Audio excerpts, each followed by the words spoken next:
Bonjour et bienvenue chez DigiSchool. Je suis Stéphane Frémion, votre professeur de calculs commerciaux.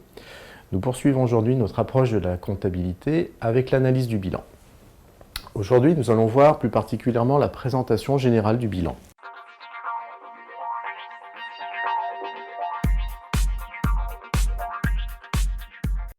Voilà une représentation simplifiée d'un bilan comptable. Sur la partie gauche du bilan, nous retrouvons l'actif, autrement dit tout ce que l'entreprise possède. La première partie est constituée par l'actif immobilisé, autrement dit tout ce que l'entreprise possède, tous les investissements qu'elle entreprend à long terme, c'est-à-dire au-delà d'un an.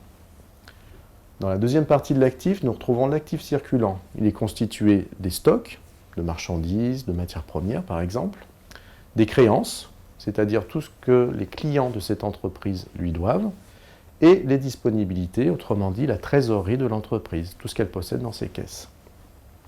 Le total de cet actif est repris en bas de colonne. Sur la partie droite du bilan, nous retrouvons ce qu'on appelle le passif. Dans le passif, on retrouve les capitaux propres, autrement dit le capital social de l'entreprise. Ce que les associés, les créateurs de l'entreprise, ont apporté comme argent pour créer cette entreprise. On retrouve également le résultat de l'entreprise, qu'on calculera plus tard dans le compte de résultat. Ce résultat peut être négatif, à ce moment-là on parle de perte, ou positif, on parle alors de bénéfice. En bas de passif, on retrouve les dettes, autrement dit ce que l'entreprise doit.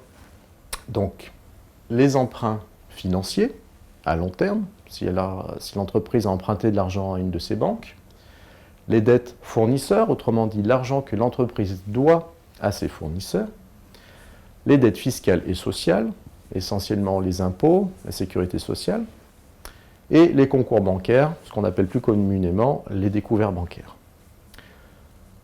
On retrouve ensuite le total de toutes ces dettes afin de calculer le total du passif. Un principe très important en comptabilité est ce qu'on appelle la partie double. Autrement dit, ce principe exige que le bilan soit équilibré, c'est-à-dire que le total de l'actif doit être égal au total du passif. En conclusion, le bilan comptable représente le patrimoine de l'entreprise à la fin d'un exercice. Tout ce que l'entreprise possède, tout ce qu'elle doit à ses fournisseurs. Pour en savoir plus sur ce sujet, je vous invite à consulter les prochaines vidéos. À bientôt sur DigiSchool.